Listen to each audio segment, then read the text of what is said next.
What's up everyone and welcome back. This is video number, don't even know, but it's okay. Today's gonna be an exciting day. I got some really cool stuff I want to talk to you guys about. The topic of the day, of course, is how to work with your dream client. So as you can imagine, this is a pretty big topic, but I'm gonna try to simplify and break it down for you guys. But before we even dive into all of that, I just want to share with you guys something I'm really excited about. Ready? Look at this. We got Prince. Woo. That's your boy. Look at this guy. Whoa. Okay, wait. Enough of that. We got other things that are more important to talk about right now. So let's start. Tip number one is doing your research. This may seem very self-explanatory, but you would be surprised by the amount of times a client has actually said, wow, Alan, you actually know a lot about our company. The reason being is, before I even start to think about which client I want to work with, I go on their website, I check their social media accounts, I really get an understanding of what the company is all about, what projects they have currently happening, what projects they're hoping to be a part of in the future, and also the aesthetic that they have implemented already across their social channels. This gives me an idea of how I would fit into the larger picture, which is me becoming not just a photographer for them on a one-time basis, but a continuing relationship. So doing your due diligence really allows you to obtain that knowledge that when you do make the contact with the client, it really becomes an easy process and they understand that you do know something about them. So step number two, and I kind of mentioned it, is making contact. And there's a number of ways that I do this. The first place I check is usually on their website. If there's a contact email, I try to right away hit that. If there isn't, I go on their social channels and I try to DM them directly. Sometimes it's even easier to go on LinkedIn and see who works for the company and try to message them there. There's so many different ways that you can get in contact with the client, but make sure that however you do it, that you're doing as professionally as possible, and that in the message you're indicating that you want to start and initiate a conversation through email. My phone is going off the hook. I think Chris is here. Give me a sec. Whoop-de-whoop. I guess you guys get to hear the rest of this when I'm outside.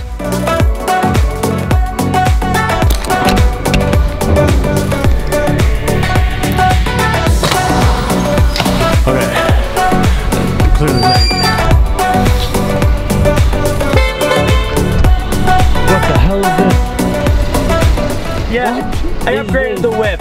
What? Just for you.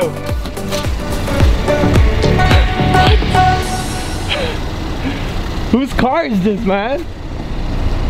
Good to see you, buddy. Yeah, dude. What's going on? I'm amazing. How are you? I'm doing good. Yeah. You excited for today? It's gonna be fun. I'm excited to like chat, business, life, vlog, and also wear cool glasses. Yeah, because that's what vloggers do, I guess. I have no idea what I'm doing, so just, yeah, it's entertaining. But you got like the hand gestures on point, which is good. I think it's the Middle Eastern in me. Like, Middle Eastern people are born just slapping their hands around like this. We just stepped up like the hand gesture game on a whole nother level. Yeah. Well, it's gonna be dope. We're excited to teach you guys a thing or two. This guy's an expert, knows how to put on his glasses, knows how to park. We got this. Yeah. I always forget doing pre-roll, eh? Oh, wait, stop. Have you met Brody yet? I have not. Brody! Yo! Yo, what up? What are you doing, Yo, I didn't recognize you in these wheels. What's going on? Yo, this is Chris's new car. Yeah. Chris Hey, is riding high now. What are you up to, man? Man, I was just heading to a cafe nearby just to get some work done. That coffee light? Yeah. If you didn't know, Brody is the coffee king. What are you guys doing though? Like, what's up?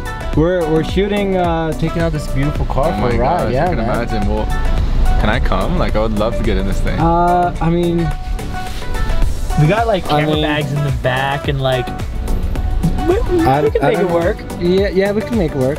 Okay, yeah, get it, man.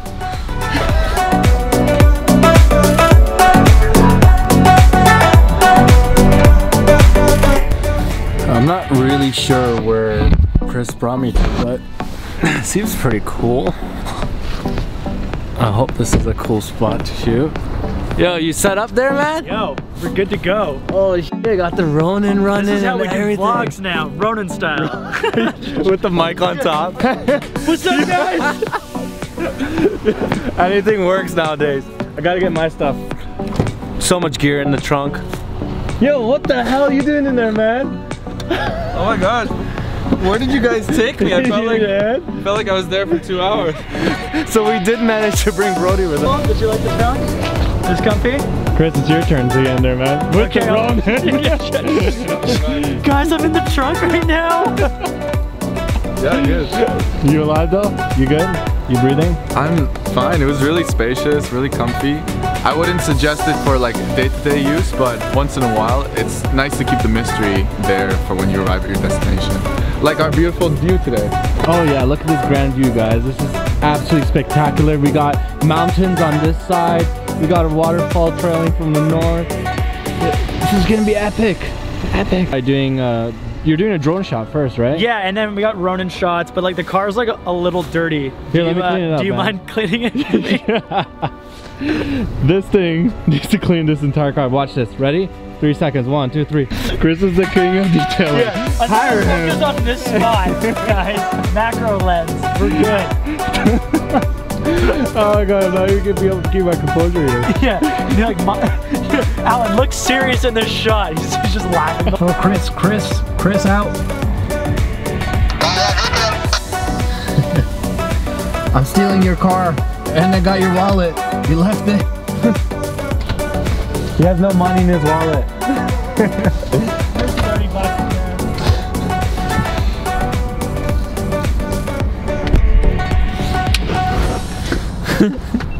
So now that Chris has done his B-roll, took him only like 20 hours to do. Yeah, we're gonna talk to you guys about pitching to a client. This is a very important thing that you want, take your time with. You don't want to approach just anybody and send them your portfolio and all your photos and stuff. You want to do it in a very meticulous way so that they get to see the best of you and the best of your work. So what I usually do is I put together a media kit or a portfolio kit, and whenever I approach a client, I customize it depending on the client I'm dealing with. Therefore, it's a little bit more authentic and it's relative to the conversation that I want to initiate. If it's something to do with a campaign idea that they have or something that they're working towards, how do I fit in the picture? And this is a really important thing for you to note as you continue to try to build your client base.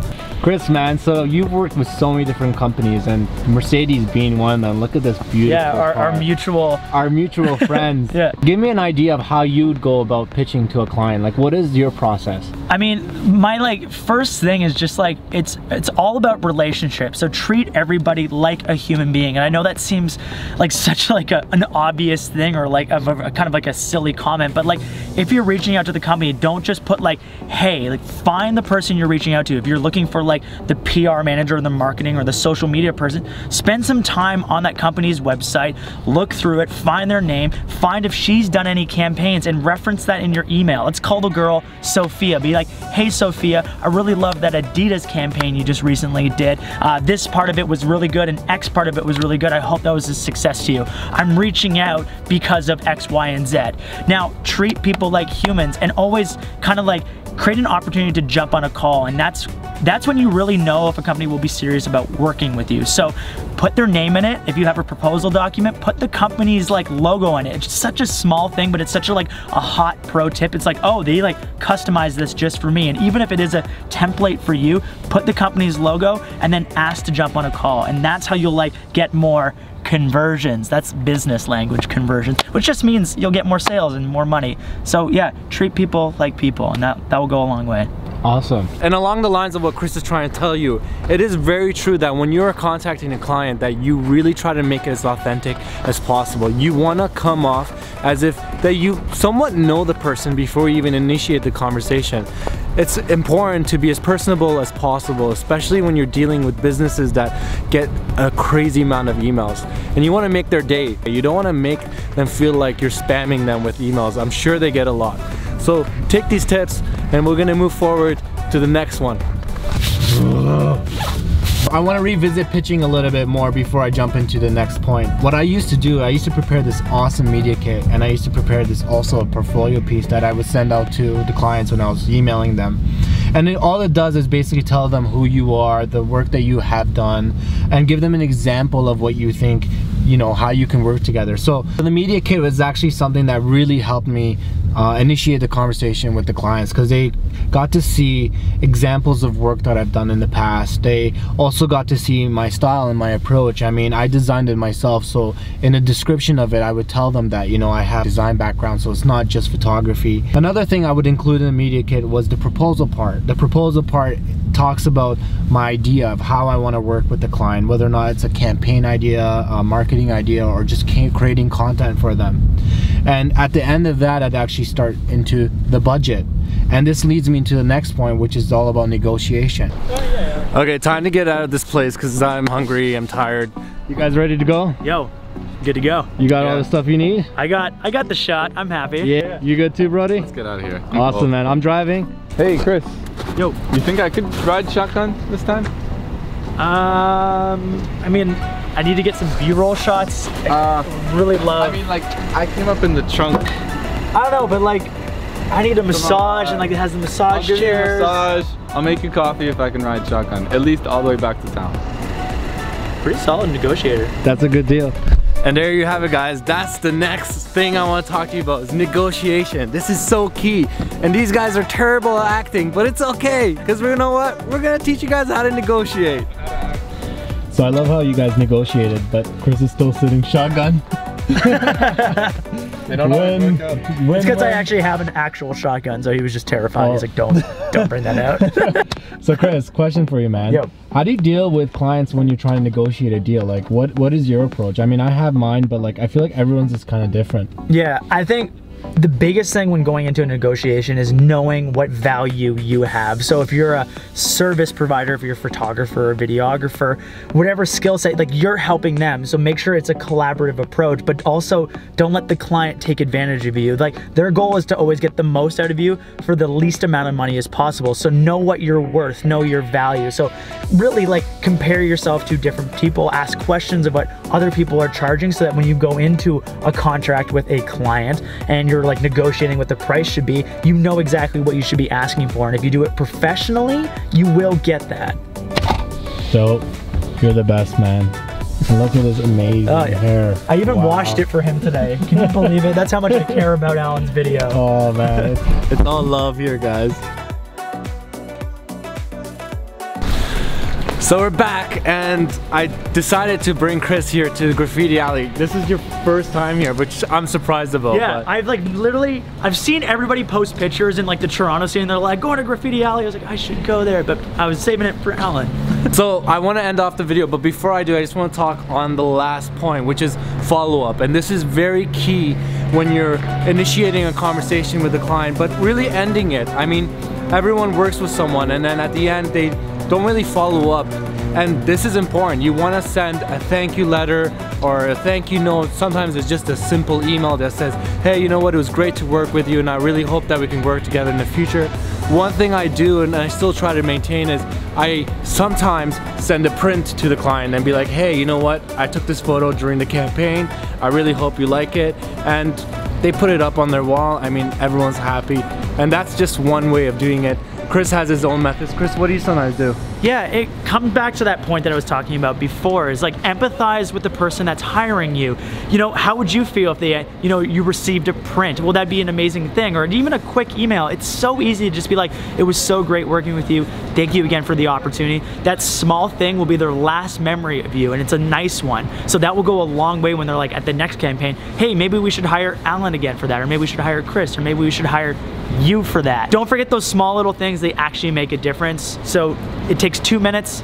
Please send an email or a little card or something that makes people feel good about the reason why they worked with you. So there you have it, guys. Those are my tips for how you can work with your dream client. I'm gonna end off this video by saying go and follow and check out Chris. He's an amazing videographer and photographer. Check out his Instagram, check out his YouTube. I'm gonna leave the links below for you guys, and I'll see you all next week. Peace.